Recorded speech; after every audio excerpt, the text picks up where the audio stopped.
Prayer for union with the Holy Spirit. In the name of the Father, and of the Son, and of the Holy Spirit. Amen. O Holy Spirit of light and love, to you I consecrate my heart, mind, and will for all time and eternity. May I be ever docile to your divine inspirations and to the teachings of the Holy Catholic Church, whose infallible guide you are. May my heart be ever inflamed with the love of God and love of neighbor. May my will be ever in harmony with your divine will. May my life faithfully imitate the life and virtues of our Lord and Savior Jesus Christ. To him, with the Father and you, divine Spirit, be honor and glory forever. Amen. In the name of the Father, and of the Son, and of the Holy Spirit. Amen.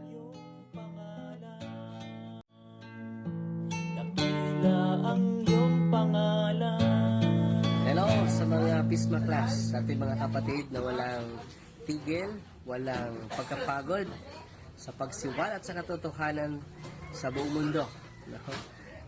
Sa daily reflection ninyo sa Ebanghelyo patuloy, kahit isa lang ang makikinig, maganda na yan. Dahil sabi ni Kristo, pagitan ni Apostol Pablo, bahagi ninyo yung natutunan ninyo. Sa pagbahagi ninyo sa natutunan ninyo, mailigtas nyo yung sarili ninyo, pati na ang iyong nakikinig. So maganda yan, 1 Timoteo chapter 4 verse 16. So patuloy kayo, be inspired with the Holy Spirit, and receive always the grace of God, because the grace of God can empower us. Amen. Fight, Maria. Attack safety with a humble heart.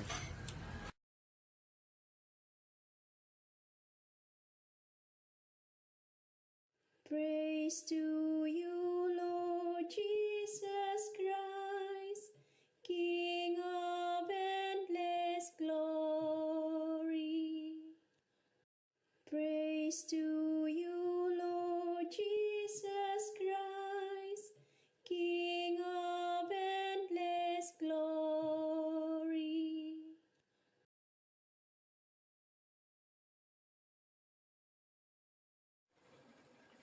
Ang mabuting balita ng Panginoon ayon kay San Mateo, Kapitulo 4, versikulo 1 hanggang 11. Papuri sa iyo, Panginoon.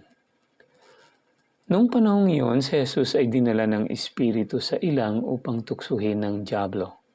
Doon, 40 araw at 40 gabi, nag-ayuno si Jesus at siya ay nagutom. Dumating ang manunukso at sinabi sa kanya, "Kung ikaw ang anak ng Diyos, gawin mong tinapay ang mga batong ito." Ngunit sumagot si Jesus, "Nasusulat, hindi lamang sa tinapay nabubuhay ang tao, kundi sa bawat salitang namumutawi sa bibig ng Diyos." Pagkatapos nito'y dinala siya ng dyablo sa taluktok ng templo sa banal na lungsod. "Kung ikaw ang anak ng Diyos," sabi sa kanya, "magpatihulog ka, sapagkat nasusulat, ipagbibilin niya ang kanyang mga anghel na ingatan ka. Aalalayan kanila upang hindi ka matisod sa bato."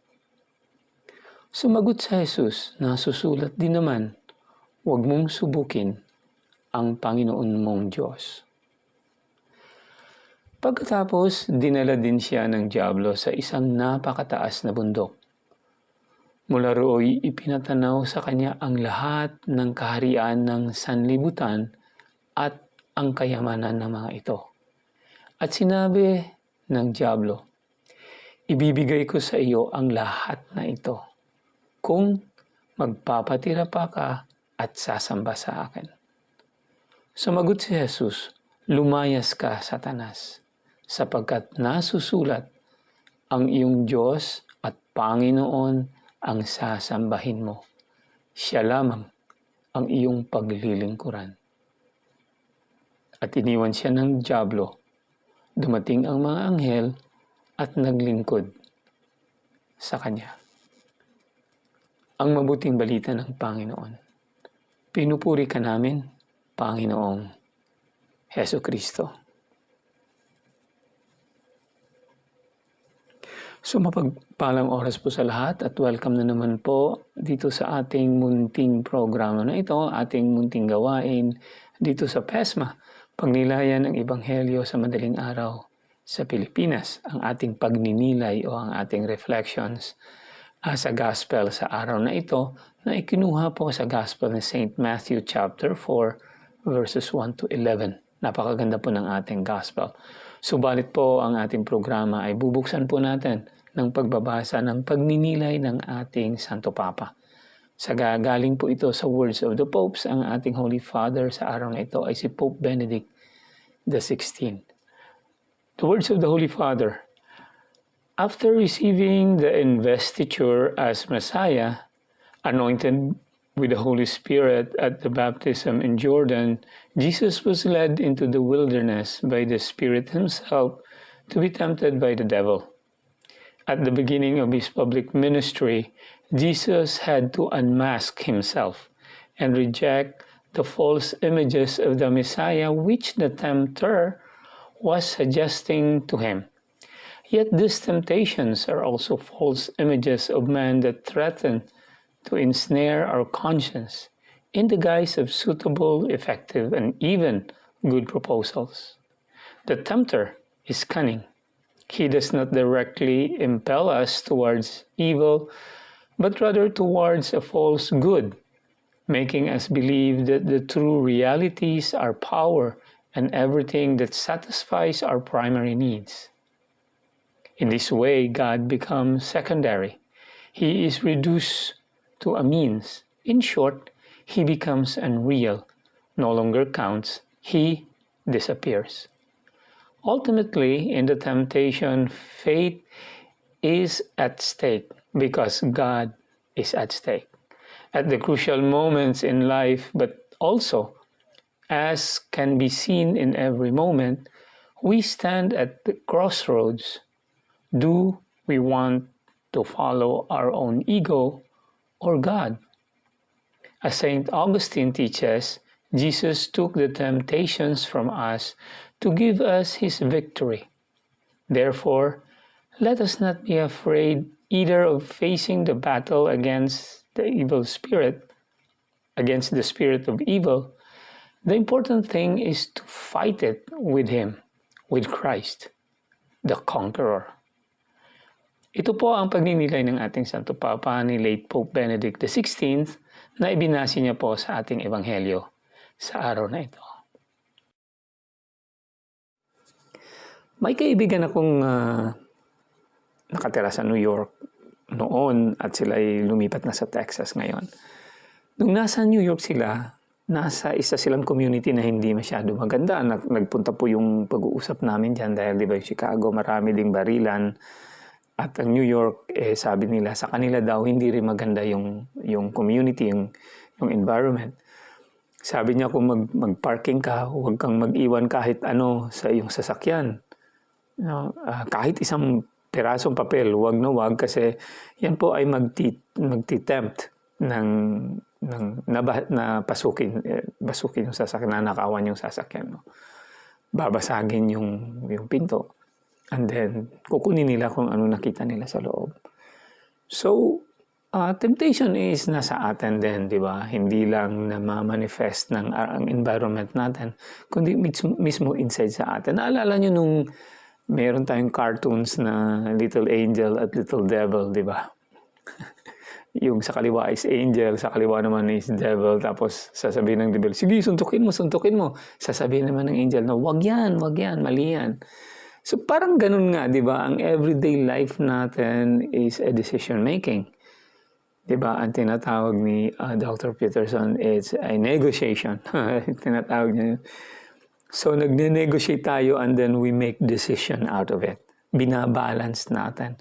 So doon natin nakikita ang little devil at little angel, yung conscience natin at yung temptation. Di ba? Nakikita natin. So yung temptation, yun yung humihila sa atin away from the right track, away from the right road na dinadaanan natin. At dito naman sa temptation ng ating Panginoon is, nandito talaga yung evil one. Si Satan, di ba? He was mentioned na nandito siya.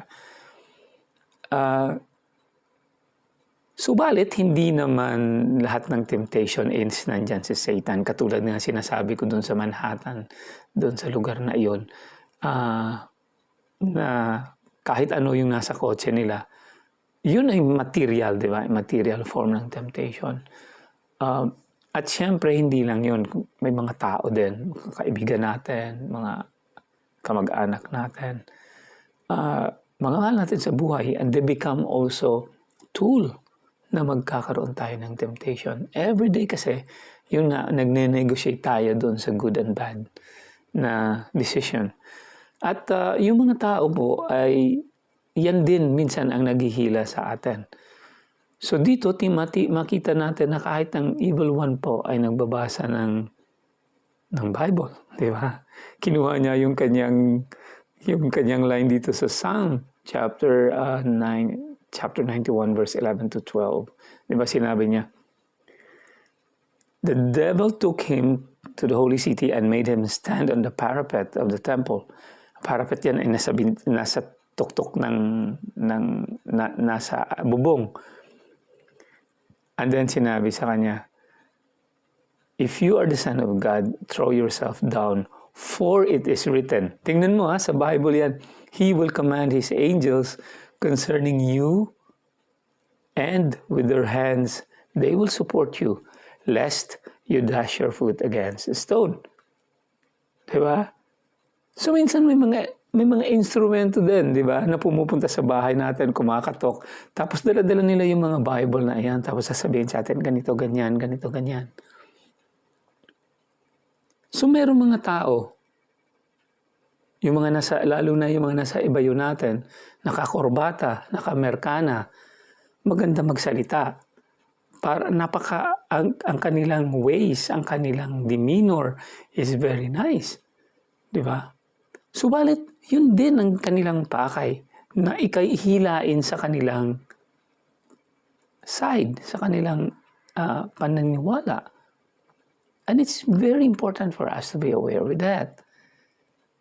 Kasi minsan, ang paghihila sa atin sa temptation is not really obvious. Diba? Sabi nga nila, ang pinakagusto daw ng ating kalaban, ng demonyo, is for us to believe na He does not exist. He wants us to believe that hell does not exist, that sin does not exist. Kaya titingnan natin ngayon ang ating mundo, hindi na sinasabi yung mga yan na pag ginawa mo ito, ikay pupunta ng impyerno. Hindi na.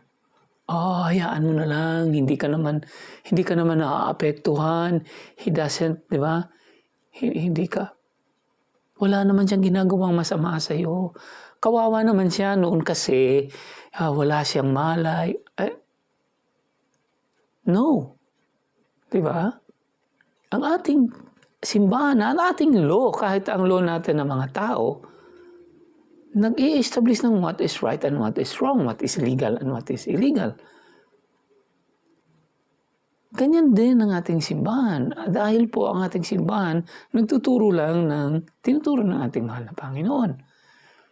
So kung dahan-dahan lang tayo, minsan nakikipagbagay sila sa atin, nagiging kaibigan na natin sila. And eventually, mahihila tayo sa kanila. So dito pa lang makikita natin na ang temptation manifests itself in many ways. Diba? At ako'y naranasan ko rin yan kahit ngayon. Kahit nasa cellphone mo, kahit nasa TV mo. Lately lang merong halftime na show, yung sa sports, na hindi lang sports, kundi kalukuhan din yung pinapakita nila. Diba? Sa Olympic ngayon, di ba? Meron din another Olympic, Winter Olympic na naman ito. Kung ano-ano naman ang kalokohan na pinapakita nila. So sometimes, parang baliwala na sa atin, nagiging normal na. Subalit, dahan-dahan tayong hinihila. Ang halimbawa dyan is yung mga nasa ibayo, nakikipagkaibigan at dahan-dahan tayong hinihila sa kanilang lugar. So wag natin po silang hayaan Huwag nating hayaan ang tentasyon na ito po ay magsisira sa atin. Kaya, always be aware. Yun ang kailangan natin. Kailangan maging aware tayo. Diba? Makikita natin kung ano ito, magiging very keen para makita natin kung paano tayo hinihila. At dito ginamit nga ang salmo sa ating mahal na Panginoon. At meron ding part ng salmo na pwede din natin palaging puntahan. Diba? Ito ay nasa salmo, Psalms 25 verses 2 hanggang 5. Ito'y pagpapanalangin natin na patibayin po ang ating mga damdamin para hindi tayo mahila sa ganitong tentasyon. Remember, kung tayo po'y mahila, una pa lang is just a sin. Diba? And then, kung yan nagiging normalize, nagiging baliwala na sa atin, hindi na natin nakikita na kasalanan, palagi na natin ginagawa, it becomes a habit. And when it becomes a habit, it becomes not only a sin, but a deadly sin. Dahil yan po ang sisira po ng ating kaluluwa. So, napakaganda ngayon ng ating gospel at napakaganda din itong salmo na ito na pwede natin palaging puntahan. To you, O Lord, I lift up my soul. My God, in you I trust. Do not let me be disgraced. Do not let my enemies gloat over me. No one is disgraced who waits for you, but only those who are treacherous without cause. Make known to me your ways, Lord. Teach me your path. Guide me by your fidelity, and teach me, for you are my God, my Savior. For you I await all the day long.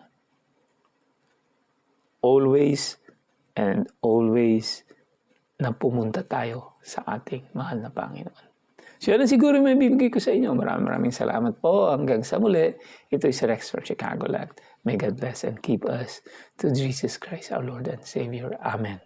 At sa pagkakataon na ito, pupunta po tayo sa pagninilay ni Pesma Jerry from Jerusalem. Go ahead, Pesma Jerry. Shalom, papuri sa Diyos. Salamat. Gwapong utod, kumpadre, Pesma Rex Harder. At sa lahat ng mga kasama kong Pesma, lahat ng tangkilik, subaybay, sumusuporta, lalo na nanalangin sa channel na ito na ipinagkaloob ng ating Panginoon, Pesma Plus, sa programang Pagnilayang Ebanghelyo sa Madaling Araw. At ngayon araw ng linggo, it's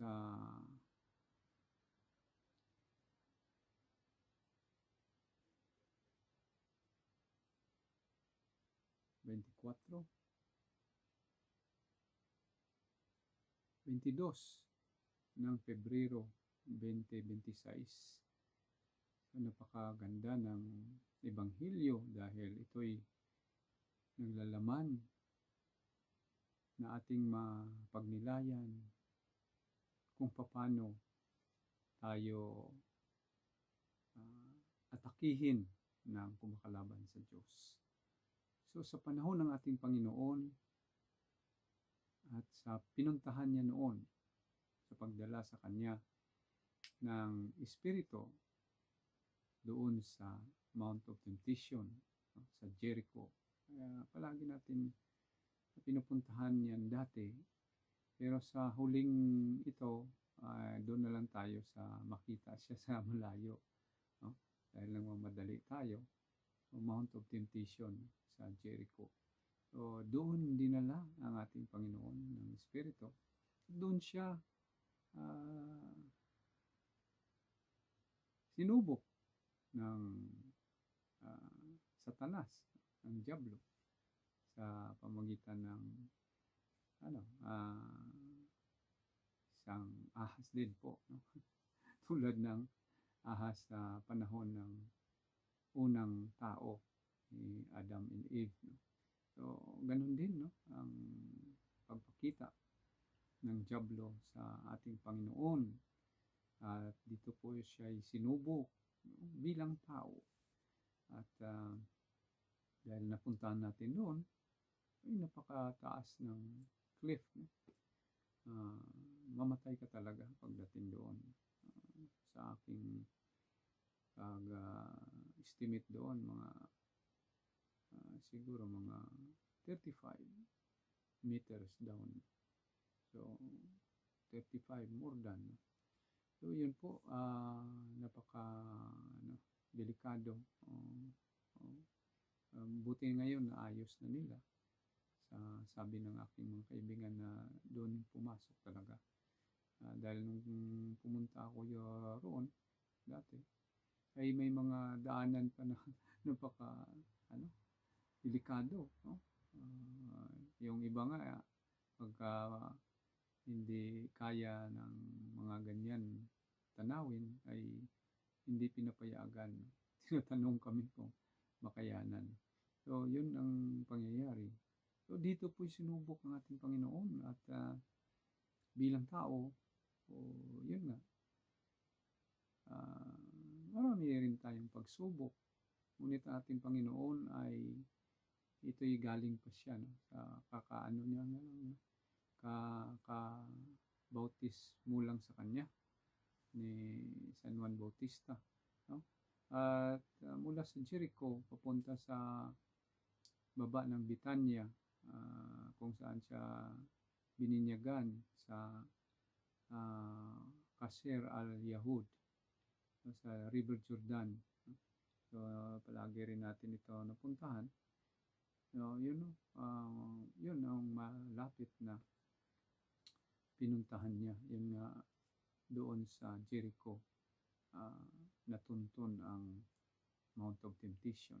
At nandoon na siya sa Mount of Temptation, nang dinala siya ng Espiritu, ay ang unang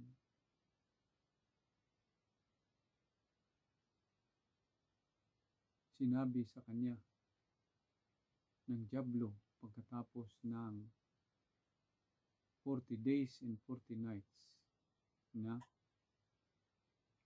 pag-aayuno. Walang tubig, walang kain. So, yun ang naranasan ng ating Panginoon Jesucristo bilang tao. Nagutom po siya, dahil tao po siya, nauhaw. So, yun nga ang unang pagsubok ng dyablo sa kanya.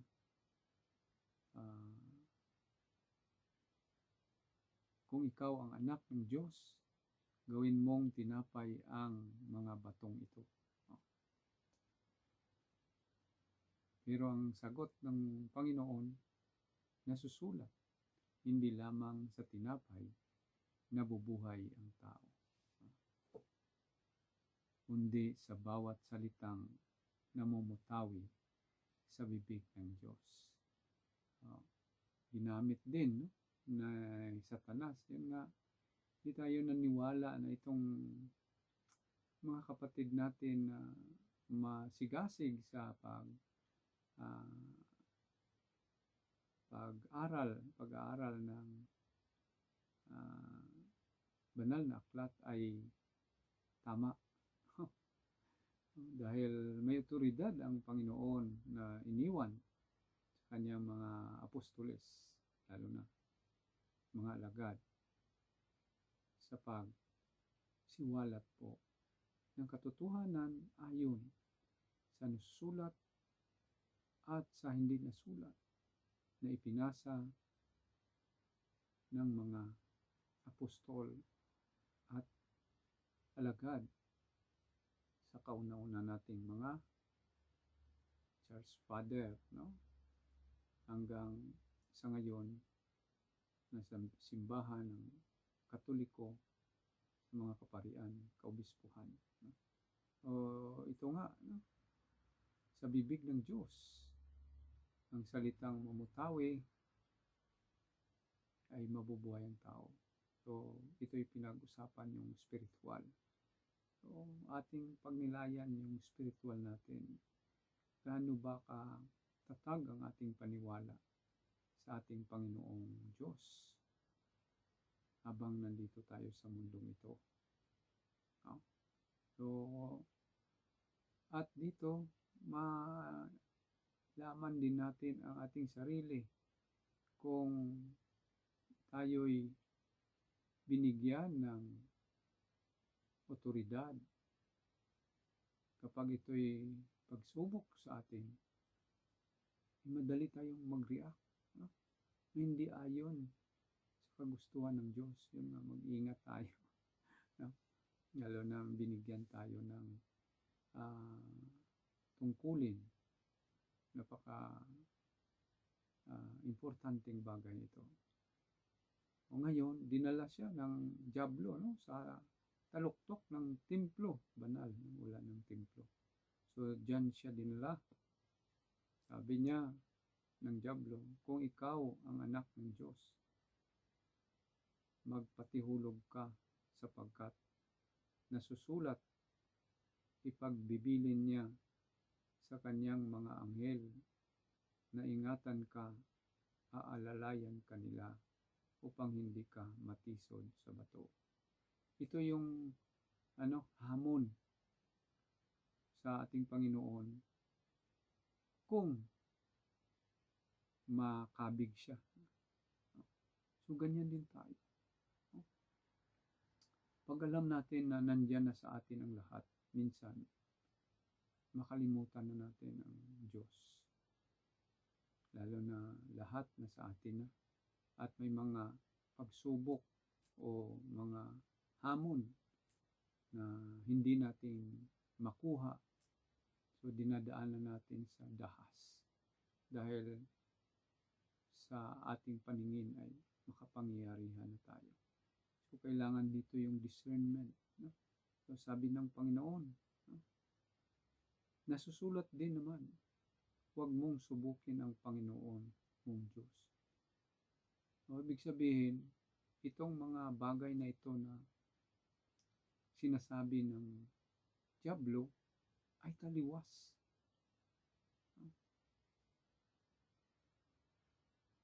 Sa kagustuhan ng Panginoon. Dahil ang gusto ng Panginoon ay humbleness. Humility.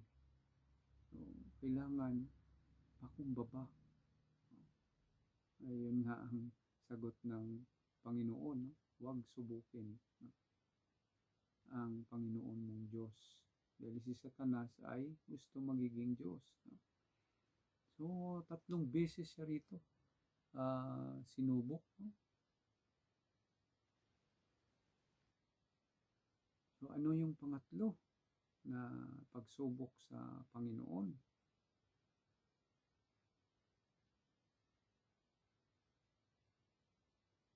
Dinala siya sa pinakamataas na bundok. Pinakita sa kanya ni Satanas, ito, pagmamayari ko, ibigay ko sa iyo ang lahat na ito kung magpatira pa ka at magsamba sa akin. No? Bilang taong Panginoong Diyos na Hesukristo, sinubok ni Diablo, no? Na magpatira pa sa kanya at sumamba. No? So, diyan natin makita na ang Diablo ay gusto magiging Diyos. No? At yan din ang hinahamak niya sa atin at hamon na sundin siya. Yun nga, discernment pa rin. Na pagka ang gagawin natin ay hindi kalugod-lugod sa Diyos, huwag na natin gawin. O di kaya, pag ang ating discernment na gagawin natin ay hindi pa pinapagawa ng Diyos, huwag natin ipilit. O yun na. Pero napakagandang sagot ng ating Panginoon rito? No? Anong sagot ng Panginoon?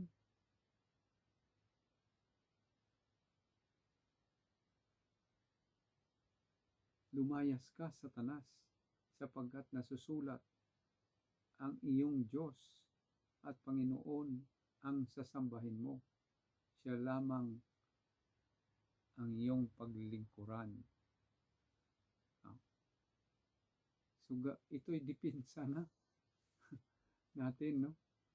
Na gusto ng Panginoon na gagawin din natin sa ating buhay. So, kung may mga temptasyon, lalo na sa kamunduhan, laman, pera, huwag na nating tanggapin pa na masilo tayo. Dahil nung sinabi ng Panginoon ang katagang ito, dahil minsan hindi natin maramdaman na ang paggawa natin ng kasalanan ay tulad na yan sa pagsamba sa dyablo o Satanas. Kapag lalo na alam natin na ang ginagawa natin ay taliwas. So, o hindi kagustuhan ng Diyos, o magiging kasalanan. Pag ginawa na natin, pariyo lang yun, tulad lang ng nagsasamba at nagpatira pa na tayo sa harapan ng dyablo. Yun nga po. Pero, pag hindi, ito yung mangyari sa atin. Iniwan siya ng dyablo at dumating ang mga anghel at naglingkod sa kanya. Paglingkuran din tayo ng anghel. Hindi niya tayo pabayaan. Yan nga, tinuturo ng simbahan na manalangin tayo, no? Ng intercession, tulong ng ating guardian angel. No? So, yun ang napakaganda na gagawin po natin. So, patuloy natin ipanalangin ang bawat isa. Dahil yun ang turo din ng Panginoon,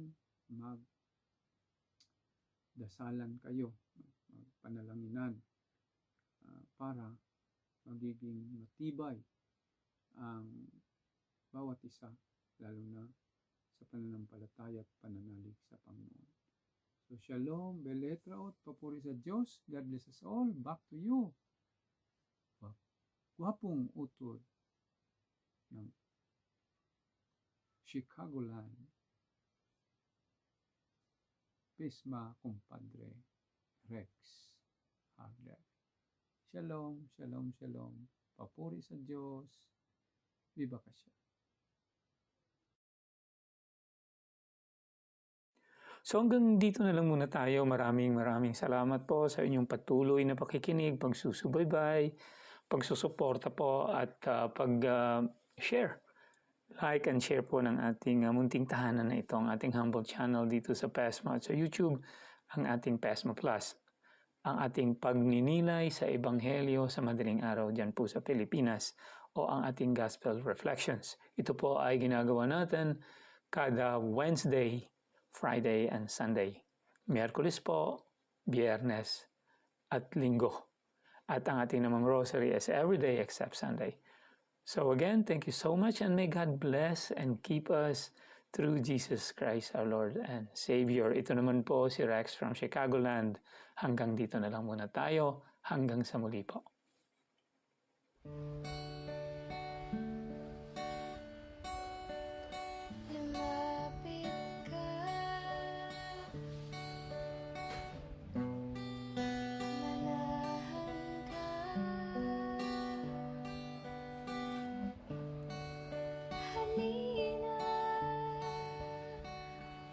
Sa aking piling, tinatawagan ka.